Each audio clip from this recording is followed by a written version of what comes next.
Шановне панство, дорога родино! В цьому відео я буду вичавлювати олійні фарби на картонку, наносити олійні фарби на модель і чекати, поки вони висохнуть. Поїхали!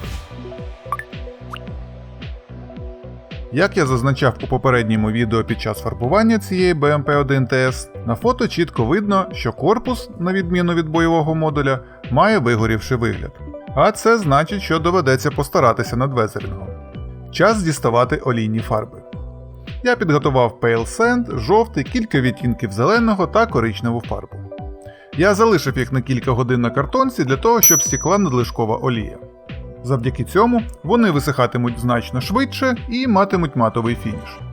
Головне, не забудьте гарно протерти різьбу, щоб не накопичувалась висохша фарба. Отже, техніка називається олійні точки. І, як зрозуміло з назви, полягає у розставлянні дрібних крапель фарби на моделі, які потім розташовуються пензликом, злегка змоченим у розчиннику. Таким чином створюється тонкий кольоровий фільтр та легкий перехід кольорів, що додає живості, об'єму та природного вигляду моделі. Метод простий, але ефективний. Особливо, коли хочеться відійти від стерильної моделі до більш зістареного вигляду. Після неї ваша техніка виглядатиме так, ніби вона вже місяць стоїть під палючим сонцем, а не щойно вийшла з цеху. Головне при нанесенні точок вчасно зупинитися. Інакше є всі шанси, що ваша модель перетвориться на абстрактний живопис. Отже, розтушовка. Для вертикальних та нахилених частин розташовувати треба вертикальними рухами. Це буде імітувати природнє стікання води, бруду та інших рідин.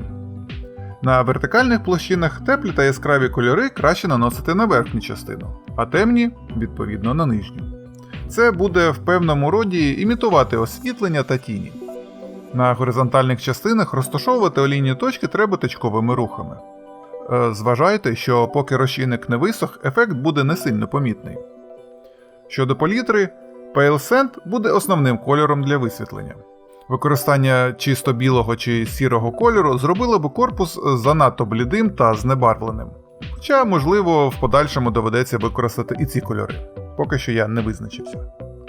Жовтий колір буде додатково насичувати наші кольори, а зелені додадуть хроматичного різноманіття.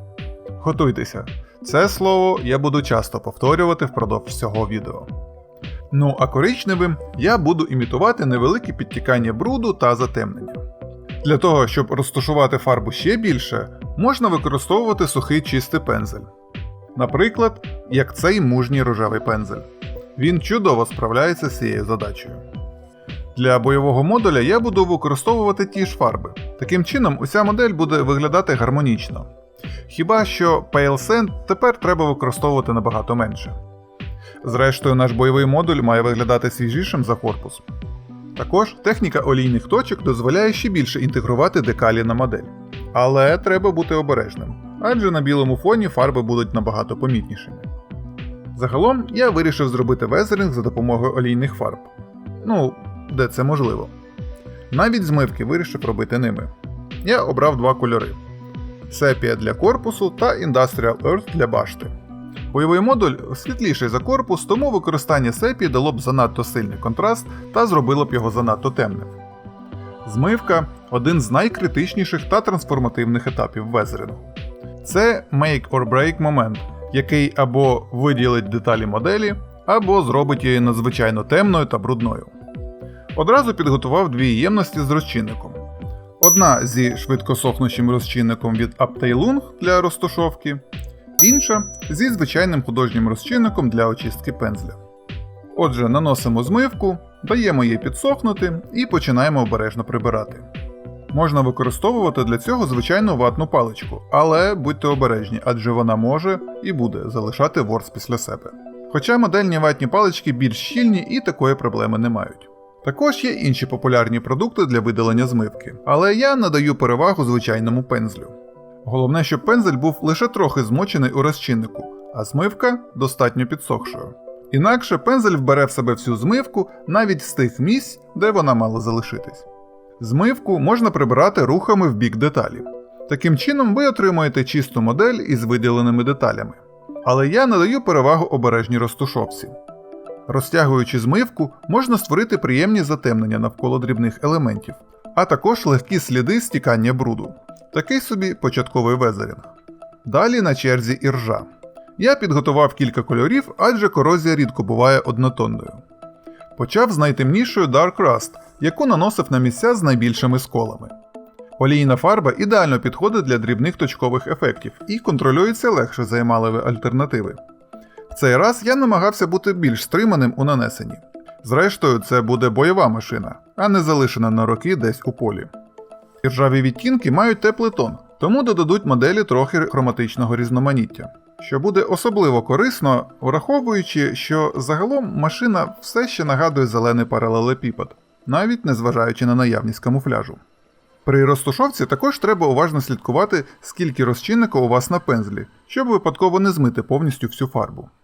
Якщо ефект вийде занадто сильним, то попереду ще запилення та земляні тони, які трохи приглушать колір. Ну або пройтися зверху матовим лаком. Я дав добу на те, щоб фарба гарно висохла, і перейшов до другого шару – Oxide Patina.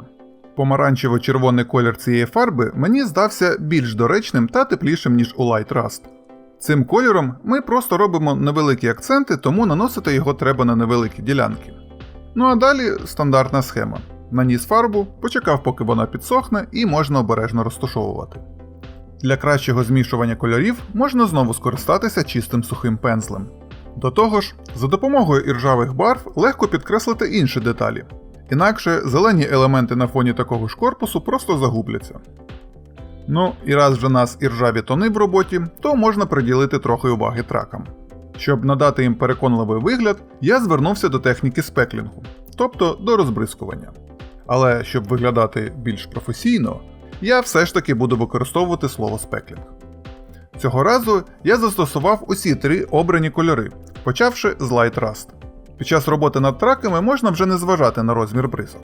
Коли закінчив з одним кольором, перемикнувся на темніший. Я не стану чекати, поки фарби висохнуть, і буду працювати з усіма кольорами, поки вони ще вологі. Так вони змішаються природнім чином. Дехто називає це вологе змішування.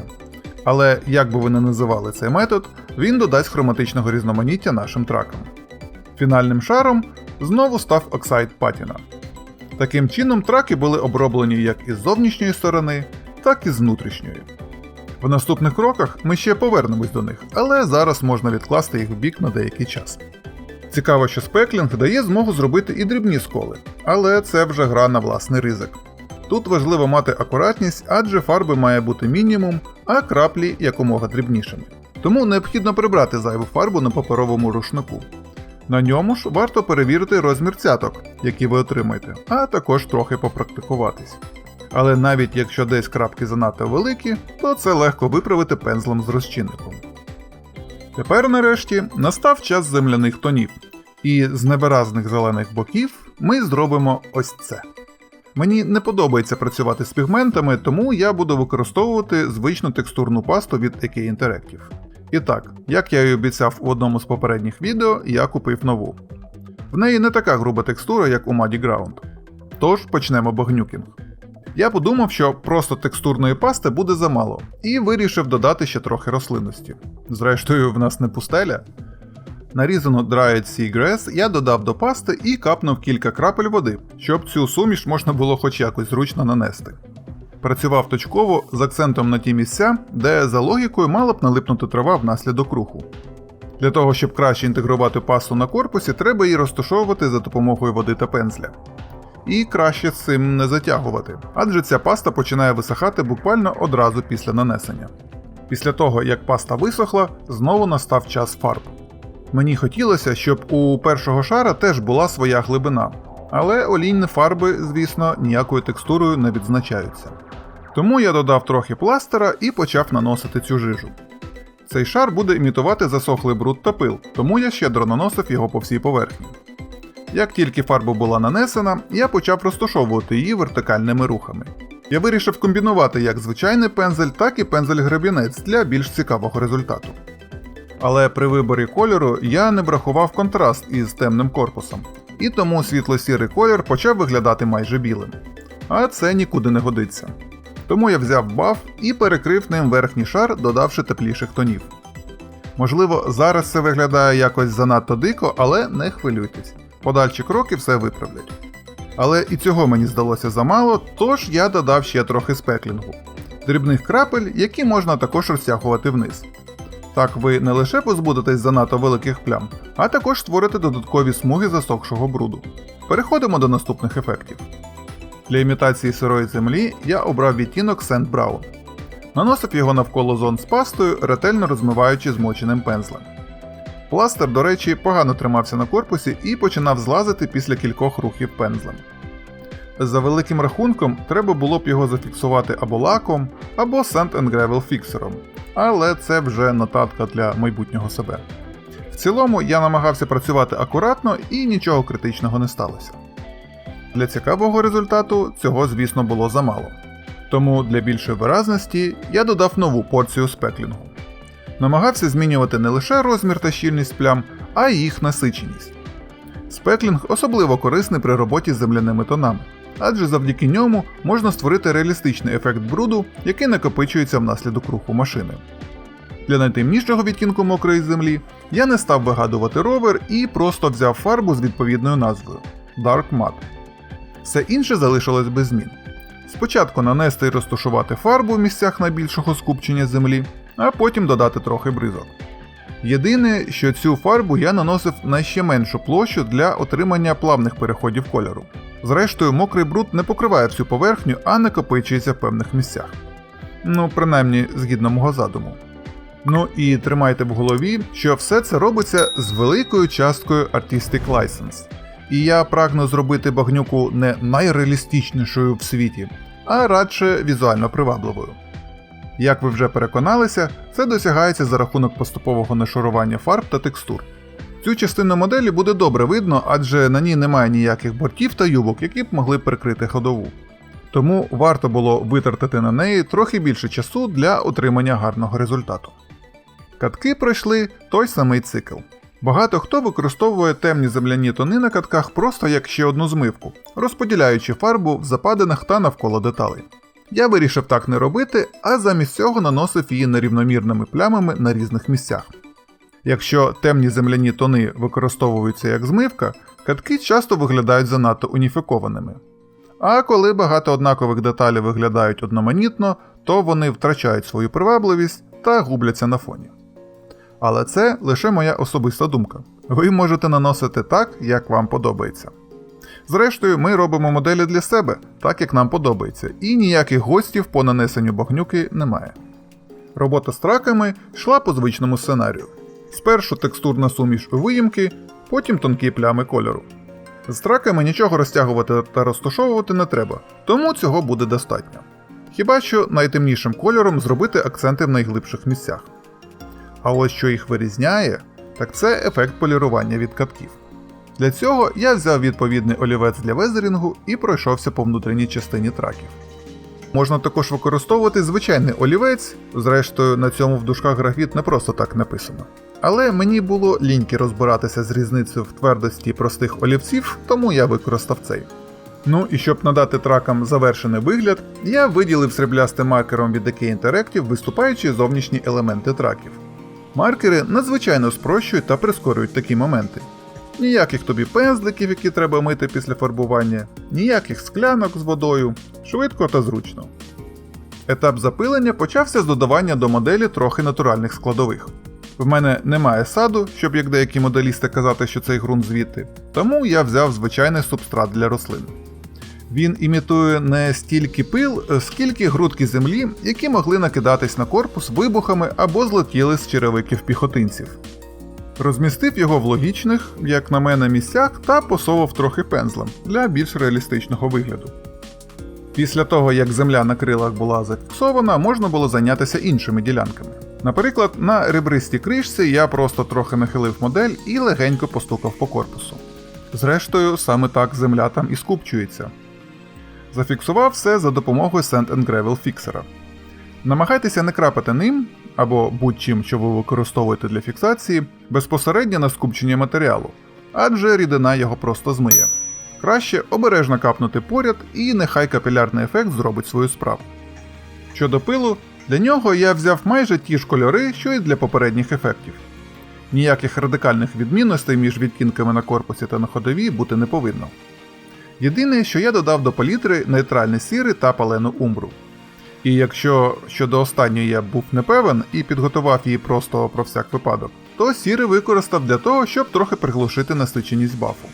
І не питайте мене щодо пропорцій, адже я робив це на око. Отже, можна починати. Наносив фарбу на корпус в місцях, де багато виступаючих елементів, навколо яких буде скупчуватися бруд. Коли фарба трохи підсохла, брався за розтягування, як пензлем з розчинником, так і сухим.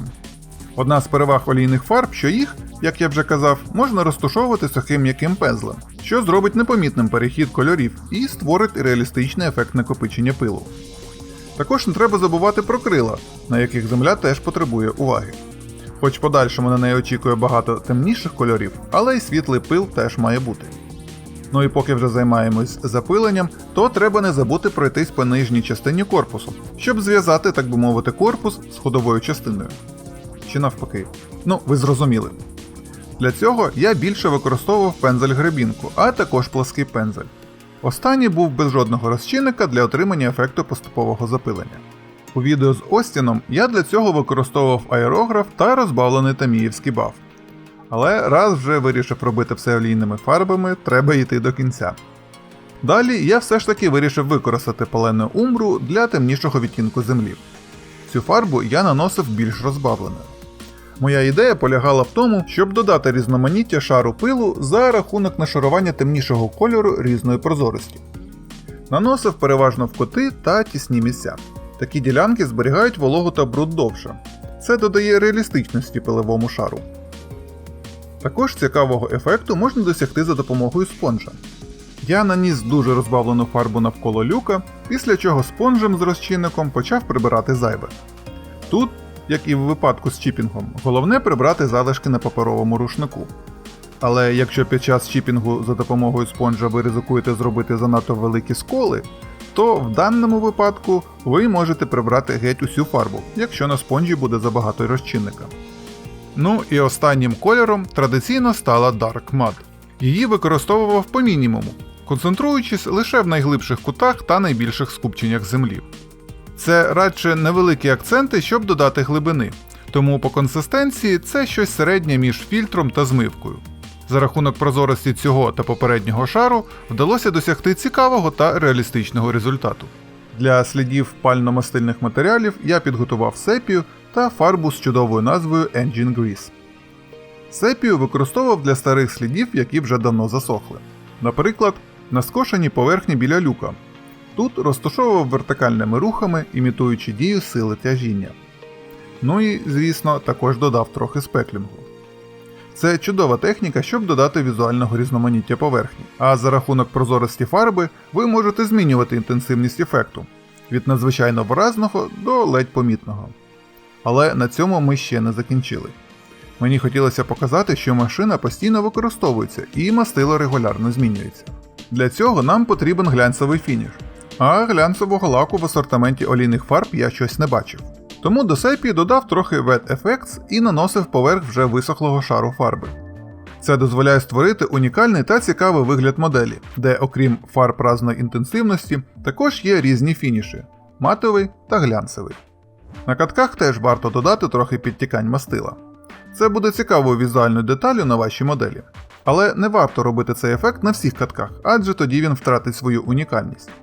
Коли забагато, то недобре. That's what she said. Я, наприклад, зробив лише на 3.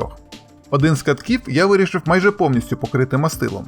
Це пов'язано з ділянкою ежектора, але про це трохи пізніше. Для гарного вигляду катків варто комбінувати розташовку фарби зі спеклінгом для отримання візуального різноманіття. Коли перший шар висох, я додав ще сліди свіжого мастила за допомогою вже звичної суміші олійної фарби та Wet Effects. Звісно, на світлому фоні такі ефекти виглядають набагато виразніше, але це не значить, що їх не варто відтворювати, якщо у вас темна модель. Такі дрібні і непомітні на перший погляд деталі все одно будуть затримувати глядача на вашій моделі, змушуючи його пильніше роздивлятися, що ж ви там наробили. Engine Grease, в свою чергу, я використовував для більш свіжого мастила. Мені хотілося якось виділити цей ефект, тому я наніс його на більшу площу. На відео і так має бути зрозуміло, що я роблю, тому скажу кілька слів про цю фарбу. Не знаю, яку олію використовують саме для Engine Grease, але це гівно мало глянцеву поверхню, незважаючи на те, що кілька діб пролежало на картонці. Без спеклінгу також не обійшлося. Фінальним шаром знову була та сама фарба, але з додаванням WetFX. Ви ж пам'ятаєте? Візуальне різноманіття. Ну і повертаючись до теми природних складових, я знову нарізав Dried Seagrass і додав трохи сухого листя, перетертого на дрібні частки. Це буде імітувати елементи навколишнього середовища, які зачепилися на корпусі. Відповідно, розміщував їх в тісних щілинах та на крилах. Для фіксації я також використовував Sand and Gravel Fixer. Якщо вам здається, що фіксера забагато, то не хвилюйтеся. Залишки я обережно прибрав паперовим рушником. Якщо цього вчасно не зробити, то можуть залишитись білі сліди. Якщо таке все ж таки сталося, то можна легко їх позбутися, перекривши тонким шаром матового лаку. Ну і наостанок ежектор. На одній з фотографій мені дуже сподобалися сліди від вихлопу, і я вирішив спробувати відтворити це. Для імітації кіптєвої від вихлопа була обрана фарба з відповідною назвою – Smoke. Щоб отримати плавний градієнт фарби, я використовував різноманітні пласкі пензлі. Причому змоченим в розчиннику був лише пензель-гребінець, усі інші пензлі були сухими. Після повного висохання настала черга другого шару. Я не хотів використовувати чисту чорну фарбу, тому сепія здалася мені ідеальним варіантом. На цей раз я вже був не такий обережний. Почав з нанесення загальних обрисів, після чого розтягував фарбу вертикальними рухами донизу. Ну і знову ж таки, ключ до варіативності, різноманітні пензлі та кількість розчинника на них. Наостанок знову зв'язка фарби та WetFX. Проте, якщо раніше в мене вони були приблизно в равних пропорціях, то в цей раз я просто додав кольору до глянцевого лаку, яким по суті є WetFX. Але через густину такої суміші тонких ліній в мене не вийшло зробити. Можна було б дістати свої тонкі натуральні пензлі, але я не хотів ризикувати. Адже забути гарно промити пензлі після фарбування для мене раз плюнути. Ну і повертаючись до катків, власне, тому один з них, який буде розташований якраз під ежектором, я майже повністю покрив мастилом. Зрештою, треба ж йому на щось стікати. Все, що тепер залишилось, пройтись олівцем по гранях та зброї, щоб надати їм металевий вигляд, та додати трохи деталей. Адже ця модель – це не просто якась абстрактна бронемашина. Це українська БМП-1ТС, бойова машина, яка вже встигла показати себе в реальних боях у російсько-українській війні. Вона адаптувалася до нових умов і стала символом того, як наша країна бореться, розвивається і тримає удар. Саме тому хотілося показати її не як свіже пофарбовану модель, а як техніку, що працює, воює, зношується, отримує подряпини, кіптєву, пил і бруд. Тож, через везерінг я намагався передати бойовий характер цієї машини. Отже, що я можу сказати за результатами цього експерименту з везерінгом? Олійні фарби надають незліченні можливості для створення цікавих та реалістичних ефектів. Це гнучкий і дуже виразний інструмент, який дозволяє не просто забруднити модель, а й розповісти цілу історію її експлуатації. Завдяки їм можна створити глибокі багатошарові ефекти. Мастило, іржа, пил, висвітлення фарби, бризки, накопичення бруду. Усе це виглядає не як декоративні елементи, а як реальні сліди використання техніки в польових умовах. Основна перевага олійних фарб – це контроль і пластичність. Вони сохнуть повільно, тому у вас є час на розташовку, коригування та експерименти. Цей метод дає дуже плавні переходи, створюючи ефект фільтру та м'яко змінює колір без радикальних контрастів. Фарбу можна легко зняти або змінити до моменту висохання, що особливо зручно для таких новачків, як я. Ще один плюс – це економність. Фарби потрібно зовсім трохи, а результат покриває велику площу. Вони чудово комбінуються з іншими продуктами – текстурними пастами, природними матеріалами, пігментами, що відкриває практично необмежене поле для творчості. Проте є і недоліки. По-перше, як не дивно, довге висихання. Ця властивість є як перевагою, так і основним недоліком олійних фарб. Ви можете втратити кілька діб на очікування повного висихання, навіть після того, як фарба полежить на картонці перед використанням. Наприклад, я думав, що за тиждень встигну повністю закінчити модель. Але за тиждень я зробив лише бруд на ходовій, адже навіть на наступний день олійні фарби все ще реагували на розчинник. Звісно, це можна трохи нівелювати грамотним плануванням усіх етапів везерінгу, але мені цьому ще вчитись і вчитись. Такий метод везерінгу особливо добре підійде насамперед досвідченим моделістам, які хочуть досягти максимальної глибини, різноманіття ефектів і мати повний контроль над фінальним виглядом моделі. Також цей підхід буде цікавий експериментаторам, які хочуть відійти від шаблонних везерингових схем і створювати унікальні роботи з авторським підходом. А от для тих, хто звик працювати швидко або не має часу чекати на висихання, цей метод може здатися занадто повільним і вибагливим. У підсумку, олійні фарби – це не просто ще один інструмент, а повноцінна система, яка при вмілому використанні дає результат, що виглядає по-справжньому живим. При вмілому використанні вони дозволяють буквально оживити модель, надавши їй глибини, характеру та реалістичності. І саме це, мабуть, головне, за що варто спробувати олійні фарби у везерінгу. А на цьому у мене все. Друзі, дякую, що додивились це відео до кінця. Якщо вам сподобалося, не забудьте поставити лайк, залишити коментар і, звісно, підписатися на канал, якщо цього ще не зробили. Ваша активність – це найкраща підтримка для мене та сигнал алгоритмам YouTube, що такий контент вартий уваги. Це допоможе нам разом розвивати канал і створювати ще більше цікавих відео. Дякую за вашу підтримку і до нових зустрічей у наступних відео!